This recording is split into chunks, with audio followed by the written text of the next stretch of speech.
Hello guys, हम कर रहे हैं बिजनेस स्टैटिस्टिक्स और अभी इसमें हमारा चैप्टर चल रहा है इंडेक्स नंबर। इंडेक्स नंबर का आज का लेक्चर नंबर 4 है। 3 लेक्चर मैं इसके पहले ही अपलोड कर चुका हूं। तो आइए आज के लेक्चर के अंदर हम इंडेक्स नंबर के अंदर सीखते हैं construction of index number through weight, यानी कि weighted index number. So weighted index number कैसे कैलकुलेट करते हैं वो सीखते हैं। सबसे पहले तो ये वेट क्या चीज़ है। देखो, बहुत सारे प्रोडक्ट्स, बहुत सारी कमोडिटीज़ जिनका हम इंडेक्स नंबर कैलकुलेट करते हैं, बट वहाँ पर हम सारी की सारी कमोडिटीज़ को जो है, जो हम अभी तक हमने फार्मूलाज किए, जो कॉन्सेप्ट किए, जो मेथड किए जिससे हम इंडेक्स नंबर कैलकुलेट करते हैं, उन सब में हम सारी कमोडिटीज़ को एक तरह जैसा, एक जैसा ही मान लेते हैं। मतलब उसकी जो कमोडिटी की जो इम्पोर्टेंस है ना, वो सबकी हम एक जैसी मान के इंडेक्स नंबर कैलकुलेट करते हैं। बस उनकी प्राइस में थोड़ा डिफरेंस होता है। बट रियलिटी में अगर देखा जाए तो बहुत सारे प्रोडक्ट्स जो अवेलेबल होते हैं, बहुत सारी कमोडिटीज़ जो होती हैं, वो सभी एक ही जैसे इंपॉर्टेंट नहीं होती है। सबकी इंपॉर्टेंस अलग अलग होती है। कोई चीज़ बहुत ज़्यादा जरूरी होती है, जैसे फॉर एग्जाम्पल के लिए जो आटा है वो ज़्यादा इंपॉर्टेंट है, उसके अंदर डलने वाला नमक। तो आटा बहुत ज़्यादा इंपॉर्टेंट है, नमक इतना इंपॉर्टेंट नहीं है। ओनली नमक से रोटी थोड़ी बनेगी, आटे से तो फिर भी बन सकती है, फीकी होगी लेकिन बन जाएगी ना। समझ में आया? सो ऐसे कैसे जो इंपॉर्टेंस है वो किसकी ज़्यादा है, जिसकी ज़्यादा इंपॉर्टेंस होगी उसको हम एक वेट नंबर दे देंगे, और जिसकी कम इंपॉर्टेंस होगी उसको कम वाला वेट नंबर देंगे। तो इस तरीके से किसी भी प्रोडक्ट की जो इंपॉर्टेंस है उसको भी साथ में लेकर के इंडेक्स नंबर कैलकुलेट करना वेटेड इंडेक्स नंबर के अंदर आता है। और वेटेड इंडेक्स नंबर के अंदर जो मेथड्स हैं वो 2 हैं हमारे पास आज जो हम करने वाले हैं। इसमें एक आता है weighted aggregative method. Weighted aggregative method, वैसे इंडेक्स नंबर का कैलकुलेट करने के लिए हमने एक एग्रीगेटिव मेथड या एग्रीगेशन मेथड जो यूज किया था वही है, बस इसके आगे क्या लगा दिया हमने, वेट लगा दिया है। और एक हमने average of price relative method देखा था, ये वही है एवरेज ऑफ रिलेटिव मेथड, लेकिन इसमें हम वेट को भी यहाँ लेंगे, उसको भी शामिल करेंगे। सो ये हो गया weighted average of relative method या प्राइस रिलेटिव मेथड। सो दोनों की प्राइस को देखा जाएगा, बट प्राइस के साथ साथ में वेट को भी ध्यान में रखा जाएगा। तो आइए इसका मैं एक क्वेश्चन करके बताता हूँ। क्वेश्चन करने से पहले अगर फॉर्मूला देखिए तो इसका आपको पता है इंडेक्स नंबर को हम क्या बोलते हैं, P01, ये इंडेक्स नंबर है, ठीक है। और इसका जो फॉर्मूला है वो है सिग्मा P1Q0। इसका मतलब ये होता है जो आपका करंट ईयर है ना, P1, उसका आपको प्राइस लेना है, price of current year, but quantity कौन सी लेनी है, बेस ईयर की, क्योंकि Q0 का मतलब यहाँ पर बेस ईयर से है, ठीक है, अपॉन सिग्मा P0Q0। इसमें देखो आप प्राइस और क्वांटिटी दोनों की दोनों बेस ईयर की लेनी है और फिर उनका सिग्मा करना है। ये जब आप फॉर्मूला यूज करोगे तो आपके पास वेटेड एग्रीगेटिव मेथड से वेटेड इंडेक्स नंबर आ जाएगा। अगर आप weighted average of price relative method को यूज करोगे तो इसमें जो आपका इंडेक्स नंबर आएगा वो आएगा आपका sigma RW upon sigma W। W का मतलब यहाँ पर वेट है, वेट से है तो टोटल ऑफ वेट और टोटल ऑफ रिलेटिव वेट, यानी कि प्राइस रिलेटिव वेट। तो आइए इसके लिए मैं एक क्वेश्चन कराता हूं, उससे आपको बेहतर समझ में आएगा। तो यहां पर देखिए ये क्वेश्चन है, इसमें साफ साफ लिखा हुआ है कैलकुलेट वेटेड इंडेक्स नंबर, और आपको 2014 जो है इसको क्या ले लेना है, बेस ईयर ले लेना है आपको। 2014 के लिए आपको इंडेक्स नंबर कैलकुलेट करना है, और दोनों मेथड से करना है। एक तो है वेटेड एग्रीगेटिव मेथड और एक है weighted average of relative method. तो दोनों मेथड से आपको वेटेड इंडेक्स नंबर कैलकुलेट करने हैं, और इसमें 2014 के लिए आपको करना है, और बेस ईयर जो है वो आपको साफ साफ यहाँ पर दे रखा है। हो सकता है 2013 लिख देता और उसके ऊपर बता देता भाई बेस ईयर जो है वो 2013 है, ऐसा भी हो सकता है, लेकिन इस क्वेश्चन में साफ साफ लिखा हुआ है ये बेस ईयर का डेटा है और ये 2014 यानी कि जिसके लिए हमको इंडेक्स नंबर कैलकुलेट करना है उसका डेटा है। अब यहाँ पर आप बेटा देखोगे ना, देखो ये क्या हो गया आपका पता है, ये हो गया आपका P0 क्योंकि बेस ईयर की प्राइस, और ये हो गया Q0 यानी कि बेस ईयर की क्वांटिटी। ये पता है क्या, P1 यानी कि जो हमारा कैलकुलेट कर रहे हैं जिस ईयर के लिए, करंट ईयर बोल सकते हो, उसका प्राइस, और ये उसका क्वांटिटी, तो ये Q1। लेकिन आपने इस फॉर्मूले में देखा, ये वाला फॉर्मूला देखो, अगर मैं वेटेड एग्रीगेटिव मेथड लगाऊं तो इसमें कहीं भी Q1 यूज नहीं आया। P1 मल्टीप्लाई करना है Q0 से, P0 और Q0 लेना है, कहीं पर भी Q1 यूज नहीं आया। मतलब करंट ईयर का जो आपका क्वांटिटी है, kg है, वो हमको यूज नहीं लेना है। ओके, ठीक है, ओके। अब आइए इसको करते हैं सॉल्व। तो इसके लिए मैं एक फॉर्मेट बनाता हूं। सबसे पहले यहां पर सबसे पहले हम फर्स्ट नंबर यूज कर रहे हैं, कौन सा, वेटेड एग्रीगेटिव मेथड, और इससे हम निकालेंगे वेटेड इंडेक्स नंबर। टेबल बना देते हैं फटाफट से, सॉरी।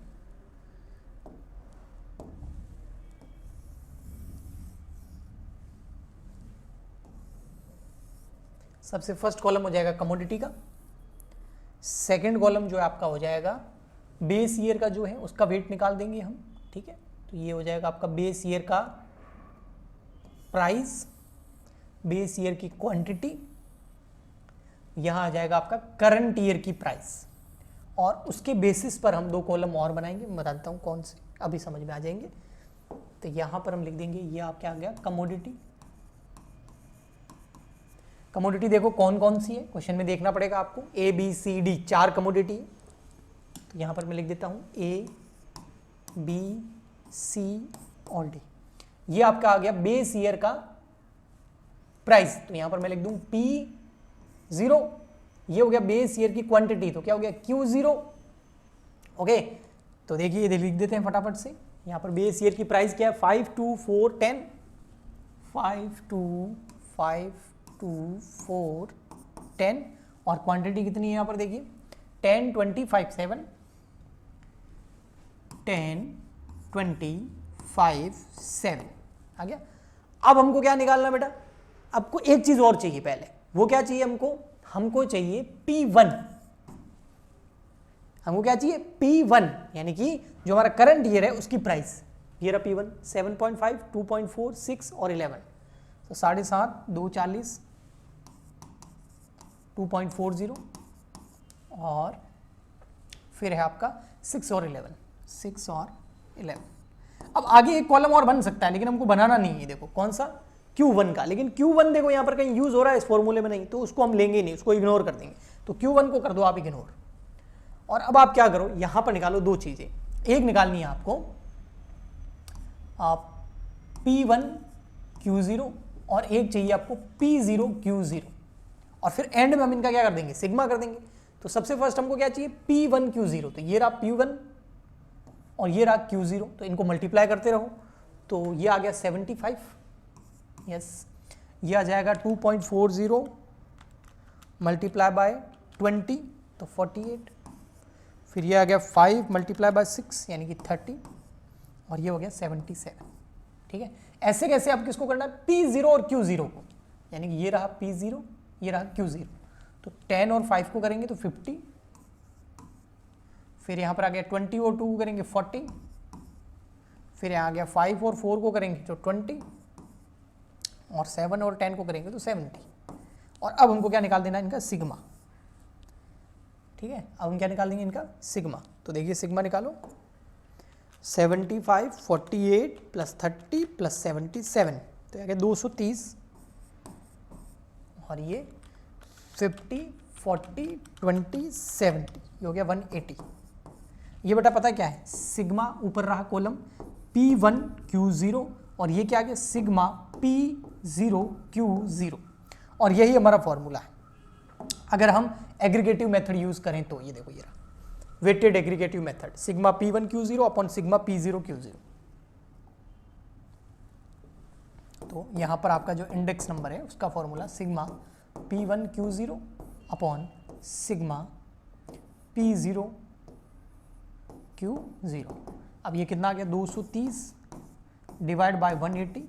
हाँ एक चीज़ और है, मैं बताना भूल के आपको बता देता हूँ, ये मल्टीप्लाई किससे होगा, 100 से, ये ध्यान रखना हमेशा। ठीक है, तो मल्टीप्लाई बाय 100, क्योंकि परसेंटेज में कैलकुलेट करते हैं हम वेटेड इंडेक्स नंबर को। तो ये आ गया 127.78। तो ये कौन से मेथड से हमने वेटेड इंडेक्स नंबर कैलकुलेट किया? फर्स्ट मेथड से, जिसका नाम क्या था? Weighted aggregative method. ठीक है, यहाँ मल्टीप्लाई किससे होता है? 100 से, ध्यान रखना। ये नहीं होता है 100 से मल्टीप्लाई, क्योंकि हम पहले से ही वेट से मल्टीप्लाई कर देंगे इसलिए। ठीक है, ओके। अब इस वाले से करते हैं। इस वाले में क्या होगा, देखो ये इसको ही आगे बढ़ाएगा। ठीक है, तो आप बोलो तो मैं यही 1-2 कॉलम और बना लूँ और इसको आगे बढ़ा लूँ। इसमें आपको क्या चाहिए? 2 चीज़ें चाहिए, देखो, ताकि अलग से करना नहीं पड़े। एक तो चाहिए हमको 2 कॉलम चाहिएंगे। अब मैं 2 कॉलम आगे बना देता हूँ। आप चाहो तो इतना पूरा वापस लिख के भी कर सकते हैं, लेकिन इतना क्यों करना? देखो मैं बताता हूँ क्या चाहिए इसमें। एक तो चाहिए हमको, देखो फॉर्मूले में देखोगे ना, ये देखो, ये रहा फॉर्मूला। एक क्या चाहिए हमको? वेट। और एक क्या चाहिए? R multiply by W. एक वेट चाहिए और एक पहले प्राइस रिलेटिव कैलकुलेट करना है, फिर उसको वेट से मल्टीप्लाई करना है। तो हमको 2 चीजें चाहिए। एक तो चाहिए आर, आर का मतलब हो गया प्राइस रिलेटिव। ठीक है, ओके। और फिर क्या चाहिए? आर को किससे मल्टीप्लाई करना है? डब्ल्यू से। अब आप बोलोगे सर वेट कहां है, पहले बताओ। चलो सबसे पहले आर निकालते हैं, वेट को साइड में रखो, एक बार आर निकालते हैं। आर का फॉर्मूला रिलेटिव, प्राइस रिलेटिव निकालना हमने पिछले लेक्चर्स के अंदर सीखा है कि कैसे निकालते हैं। आपको उसका फॉर्मूला भी अच्छे से पता होगा कि प्राइस रिलेटिव कैसे कैलकुलेट करते हैं। बहुत इजी होता है उसको कैलकुलेट करना। इसमें देख बताओ, बेस ईयर का कौन सा है? ये बेस ईयर है। और ये कौन सा है? ये करंट ईयर है, यानी कि 2014 का है, क्योंकि इसमें P1 लिया है ना हमने और इसमें P0 लिया है। तो अब इस बेस ईयर को हम मानेंगे और कैलकुलेट कर देंगे। तो उसका फॉर्मूला क्या होता है आपको पता है? बेस ईयर मतलब ये हो गया आपका P0 और ये हो गया आपका P1। तो इसका फॉर्मूला होता है P1/P0 मल्टीप्लाई बाय 100। तो प्राइस रिलेटिव आ जाता है। तो ये फॉर्मूला हम ABCD चारों कमोडिटी में यूज कर देंगे। तो यहां पर देखो बेटा P1 कितना है? 75। तो 75 डिवाइड बाय 75, ये फॉर्मूला मैं ऊपर लिख देता हूं ताकि यहां पर मैं थोड़ा सा कैलकुलेशन भी बता दूं आपको। P1/P0 multiply by 100। लेकिन ये P1 और P0 ये वाले मत ले लेना, P0 ये ले लिया या P1 ये ले लिया, नहीं। प्राइस रिलेटिव के अंदर हमको ये लेना है, क्वांटिटी से मल्टीप्लाई करने के बाद वाला लेना है। ठीक है, ओके। ये मतलब टोटल प्राइस आ गई है आपकी, ये एक प्रोडक्ट की प्राइस है ना। जैसे ये P0 1 का है और टोटल क्वांटिटी कितनी है? 10, तो टोटल कितना हो गया? 50। तो हमको ये 50 लेना है, ये ध्यान रखना आप। तो यहाँ पर P1 हो गया आपका 75 डिवाइड कर दो P0 50 मल्टीप्लाई बाय 100। ऐसे कैसे? यहाँ हो जाएगा 48 डिवाइड बाय 40 मल्टीप्लाई बाय 100, क्योंकि ये बेस ईयर है तो बेस ईयर नीचे लिखूंगा मैं। ठीक है, यहाँ हो जाएगा 30 डिवाइड बाय ये 20 मल्टीप्लाई बाय 100। तो प्राइस रिलेटिव आ जाएगा 77 डिवाइड बाय 70 मल्टीप्लाई बाय 100। तो आपके सामने क्या आ जाएगा? Price relative. तो देखो 75 डिवाइड बाय 50 मल्टीप्लाई बाय 100, ये आ गया 150। यहाँ देखोगे 48 डिवाइड बाय 40 मल्टीप्लाई बाय 100, तो ये 120। फिर यहाँ देखोगे 30 डिवाइड बाय 20 मल्टीप्लाई बाय 100, 150। और यहाँ आ गया 77 डिवाइड बाय 70 मल्टीप्लाई बाय 100, तो ये आ गया 110। क्या इसकी टोटल चाहिए हमको? फॉर्मूले में नहीं। सिग्मा आर चाहिए ही नहीं, ये देखो सिग्मा आर चाहिए क्या? नहीं, सिग्मा डब्ल्यू चाहिए। सिग्मा आर डब्ल्यू चाहिए। तो सबसे पहले सर डब्ल्यू कौन सा है? डब्ल्यू मतलब वेट कौन सा है? तो इसमें पता है आपको वेट किसको मानना है?